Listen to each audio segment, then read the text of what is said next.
This is Between Hook Sets. I'm Jason Walter from In Through the Outdoors with my partner in slime, Kurt Underhill from the Fishing Crew. Well, look at you. Look at that backdrop. We're on the road today, buddy. Yeah, I like that. I like being on the road. That's actually one of my favorite things to do nowadays.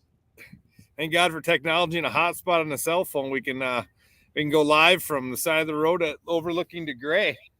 Yeah, isn't that neat? So, yeah, exactly where that's at. There's some may not know and understand it. I'm just east of Pier on Highway 34 by Lake Sharp, overlooking to Gray. Just down the road from me is West Bend area, so it's coming back from there, and figure we better get on live. And we got a special guest tonight to talk with, so it's going to be a lot of fun bringing him on. He's got a lot of these scenery pictures where he's from, so we it'll be interesting to head out west from where we're used to around here and talk to I'll bring him in, Mr. Wayne Wilcox. How you doing, buddy? Good.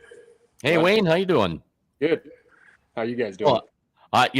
Honestly, I'm fantastic because I'm a Montana guy at heart. My dad ran a hospital in Columbus, Montana.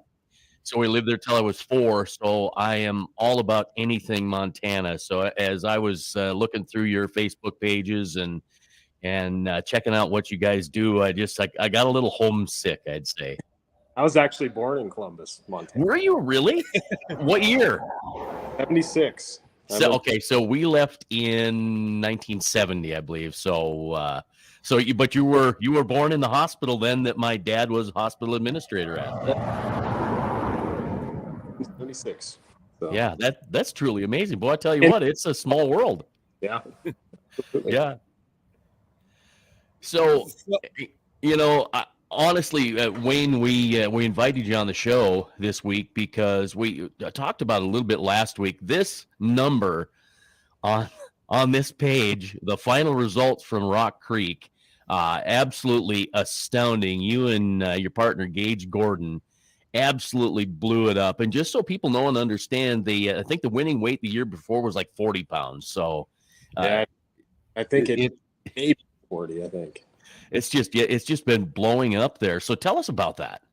Well, I mean, and to go back to last year, Gage and I actually finished, I want to say 78th. I mean, it was a totally different bite. We had a pretty good program and we kind of bailed on it because it didn't work right away and we probably should have stuck with it. But last year was a little different. The reservoir was on the downward trend. It wasn't rising. This year it's rising. So the fish were a little more susceptible to fishermen, where last year you really had to search for them.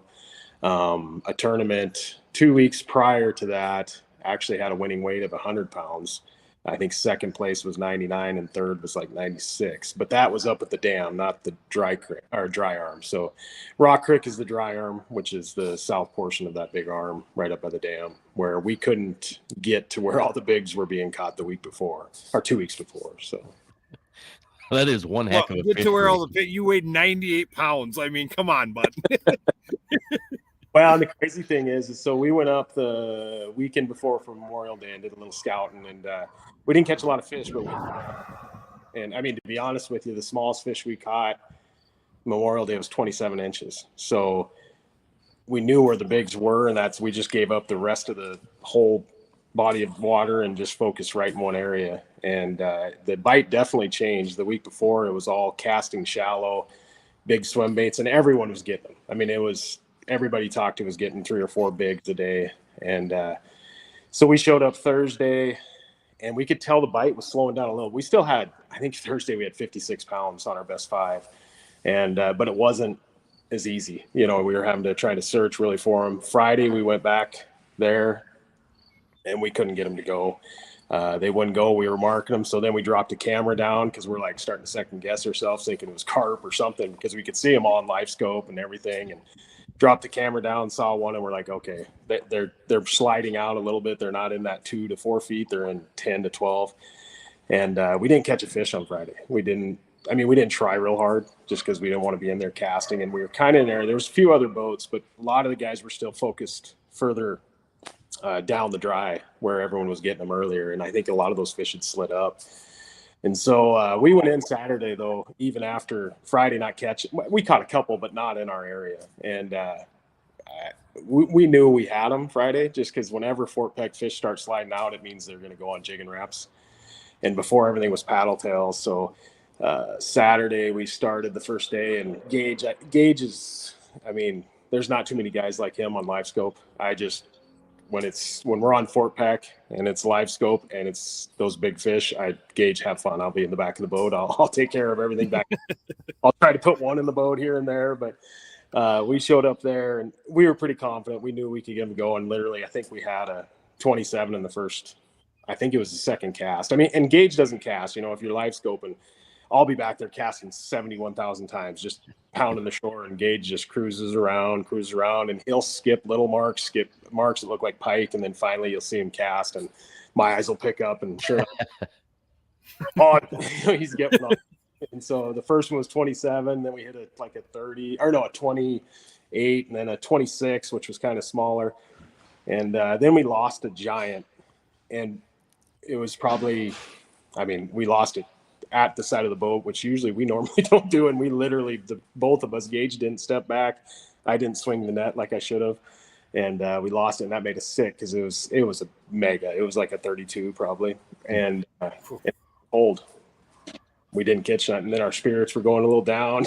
We're like, oh no, what did we do? And finally he hit one more big one, a 30 and a half. And then we hit another 28. And at that point, we kind of figured, that's probably good. Let's get out of here before some of the big sticks that we know that can live scope would see where we're at. And so we went down. We picked up a couple more. We actually, I guess I left that part out. One thing we did find Friday is we started pulling cranks, and we started getting the fish on cranks. And so we kind of had two programs, to go with. And so we just cranked the rest of the day, and we probably put another 45 pounds in the boat cranking. They weren't the bigs. They were all 27 to 29. They weren't the real bigs. So we not the bigs, 27. Come on, bud. So we went in that day feeling pretty good. We had 47 pounds. We felt like we probably could have got over 50 if we'd have stayed on our spot. There was one other 42 pounds, and Chris Keller, he's a legend on Fort Peck. And anytime he's near, he can beat you, because he knows the lake very well. And we went in, I think 47 pounds, I think 42, and then there was a 29, I think, and then the rest were all low 20s. So going into Sunday, we kind of knew it was done. But Sunday started out, we went to the spot, and the wind kind of switched out of the north, and we fished our spot for probably an hour, and Gage wasn't casting, I wasn't. We're like, oof. So we mixed it up, went to our other program, went cranking down the shoreline, hit a double right away in the first 10 minutes at 27, and then the smallest fish we had up there in 8 days, I think at 24, and we swung back around, and then we just waylaid them. It was, that pod had moved about a mile. So once you found them, you switched back to jigging wrapping, you hovered over them and went live scoping and jigging wrapping at that point? But I did get one. I got a 30 and a half casting short with battle tail. That was my favorite. I'm jealous. Wow. Yeah, that's really amazing.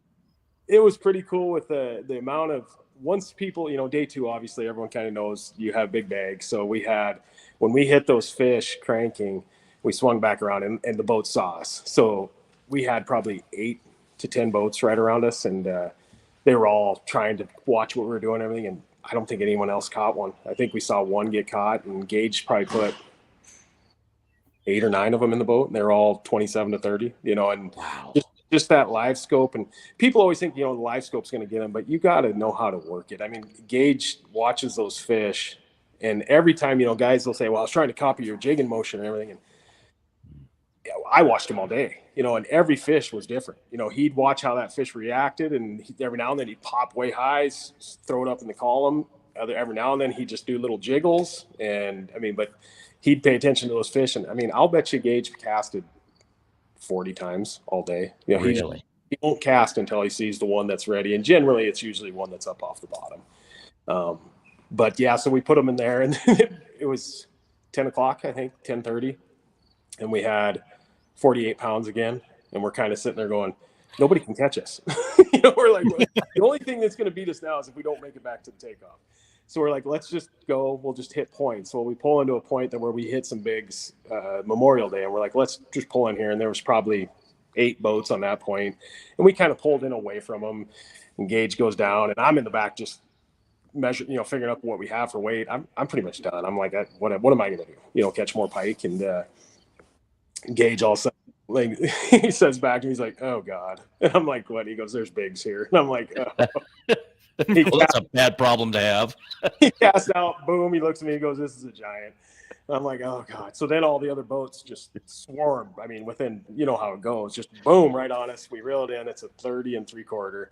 Put in the boat, throw it out, and we're kind of like, oh God, So Gage goes back. I'm in the back cleaning up, doing whatever, and he's up, and I hear him. He's like, here we go. He casts out again. Boom, another 30. So he took 2 casts on that point, and we had 6 boats at this point. Were within, throwing a rock to them. I mean, they're 20 yards from us, and put that one in the boat. He looks at me, and he's like, what do you want to do? And I'm like, let's get the hell out of here. And that was it. So that was at 11:30. We kind of went for a joyride. We just kind of slowly drove back at 20 miles an hour and stopped right before takeoff and caught some bass and some pike. And yeah, it was crazy. Yeah, that is just nuts. And of course, here you guys are with the number 1 plaque, so it's kind of neat to see that. And then let's go back here. I think let's explain this a little bit. You guys had just under 100 pounds, 71.5 pounds in second place. But then you look at number 4 there. We got to talk a little bit about Owen, if you don't mind. Yeah, he put it this way. Friday night, we knew in actuality, we're like, there's only one team that could beat us, and it's probably Owen and Zeke because we do the same. And unfortunately, they really like the other side of the other shore. And they showed there, and I think they had 0 weight day 1 till they finally said we're going to the other side. And we never really fished next to them at all. They had a couple of their own spots, but I think they only had 3 fish day 1, and they got them all in the last hour. So they were pretty confident going in. And day 2, what did they say? They had that 42 pounds by 8:30. And then they lost a giant right at the net, kind of like we did. And then they never had anything else. So, but those big fish in pack, I mean, it's this time of year, especially in the Rock Creek, if you find them, there's a lot of them. I mean, it's not like you just cruising the shore, like trying to hit 1 or 2. But the hard part is Fort Peck's huge. And if you don't know it, like I got buddies that are like, oh my God, I'm going up there. And they go up there and they're like, what? We didn't catch a fish. I'm like, I was just thinking me and Jason are going to have to make a trip out there and come fishing with you. Oh, absolutely. Yeah, no doubt. We don't have no problem. And the thing is, so a lot of Peck, everyone's so quiet, but I can tell you it changes every year. You know what I mean? If you go there and pull bouncers, and that's a lot of guys, if you saw on that weight, I think there was a 42 pounds or 41 pounds, and they were pulling worm harnesses, but they were in the right area. And so they had them. And it's like kind of like we told everyone, it was pretty cool. The one cool thing about it is you could literally see the transition from springtime walleye to summertime, and it happened in 2 days. I mean, on Fort Peck, springtime, you're pitching shallow, big paddle tails and minnows and all that stuff. And that was on fire Memorial Day. Thursday was still pretty good. I mean, we had 56 pounds. I mean, it was still pretty good. Friday, it was like, what's going on? And luckily, we've seen it before, so we're like, oh, it's a jig and rat bite. It's turning, and sure enough, that way. But we talked to Chris Keller. I think he called Gage, and he said this weekend, he said there was probably 50 boats right on the point. On spot. We were this weekend. So typical. And that's how Peck is. I mean, it just flips. But Peck's fishing unreal right now. I mean, I got buddies fishing around Hell Creek and stuff. I mean, then one guy, he said he was getting 50 to 70 fish a day, and he wasn't burning 5 gallons of gas going out of Hell Creek. So, I mean, wow. With the water finally rising again, that place is on fire. It's going to be all year. Oahu's kind of the same way right now. I mean, you can go out there and it's, everybody I talk to, they say suicide bite here, suicide bite there. We're not getting the big ones per se, but we're getting a lot of that 15. And you fished the Governor's Cup last year. So to say we're getting 15 to 19-inch fish on a regular is a tough thing to say. We were talking about last week, and what is your theory? What's your thoughts on why it's happening? Is it, we're thinking because the water's coming up and there's vegetation for the bait to hang in? Because we're getting them in 3 to 6 foot of water. I think it's always just the bait fish. I mean, the water's coming up, the bugs, there's vegetation, the bait fish going shallow, and the fish are always there. I mean, and I hear this all the time, and with buddies where all the fish population's down. And it's like, are you sure? Are they eating fish that we can't target? Like we get out western and some of the reservoirs, say Canyon Ferry, and those. I mean, you can catch some big fish out there. The problem is they eat trout. How do you emulate a trout? How do we as anglers go out there and try to, what are you just going to go pull blind out in the middle of the lake? I mean, you hit one a day. And so now when the water's rising, all those bait fishing, especially for 4-pack, I'm guessing a wahi's the same way. I mean, it ain't like those 15 to 19 fish just dropped in sky, I mean, right. We couldn't find them, and I can attest to that. I mean, Gage and I, day one last year, I think we only ended up with 5 fish. We missed a fish. We had 21 pounds and we couldn't. I mean, we tried our butt off to the 15, 18 in. I mean, with that, we were going at it. And the day 2, I think we got 3. So, yeah, that's exciting to hear. And I kind of figured that. I've been checking in and seeing the water rising and everything. But it's always curious. The one that we've never really fished a wahi where it's done that. So I don't know. You know what I mean? As far as effect. It'll be well, and you listen to the surveys when they did this spring. I went to the meetings with the Game Fish and Parks, and they're like, there is no 15 to 19 inch fish. We just don't have the population in the lake. But like you said, they didn't just drop in overnight. And I talked to one of my buddies who guided last Friday, and from 8 in the morning till 3 in the afternoon, he had 6 guys on his pontoon. They boated 200 walleyes. Yeah, I mean. They were there last year. They were there. They just, no doubt. like you said, they're out chasing different bait that we can't emulate. And I really think that's truly what it is. Oh, I would. I mean, it has to be. I mean, it's not like all of a sudden they came down river or whatever. No, they were there. We just couldn't target them. I mean, and that's the same.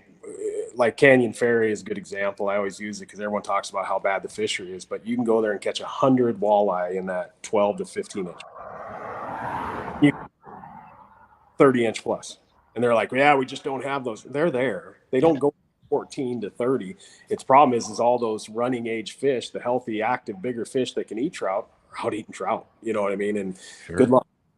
You're not going to get them. I mean, it's tough. So, but yeah, I think it's always the bait fish. I mean, whatever the bait fish, we always try to chase the target species, but you're better off looking at what the bait fish are doing. I mean, because that's where the predators will be. So, yeah, I think that is the big difference this year on Oahe. I know a lot of people are keeping the 10, 11, 12 inchers just so they can go home with a bunch of fish because they're having fun catching fish. But, like you said, they just didn't all of a sudden appear. They've been there, and we just happen to have everything we need right now, especially with all that vegetation, with the water being as low as it was and coming back up. So, of course, you guys got the traveling trophy for the Gov Cup. You're coming back for the Gov Cup. I see we're running about 18 minutes, so it's getting close to wrapping things up here a little bit. But you're coming back again, and I guess it's going to be a different year. Maybe getting those slot fish be a little bit easier. Do you guys have a plan for Oahe, or are you just going to, I suppose, between now and the Gov Cup, things could change?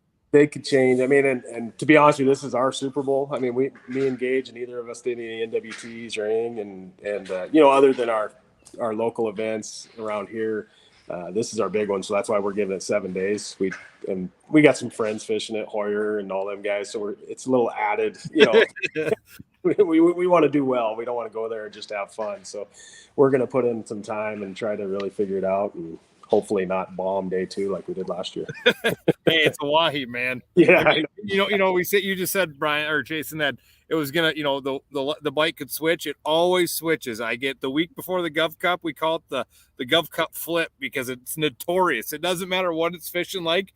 The week before, it shuts off about Wednesday and the fish completely change. So it never fails, so it's going to be fun to see, but I'm glad to see there's fish in the system that, the 19-inch fish, 15 to 19, because that was scarce last year.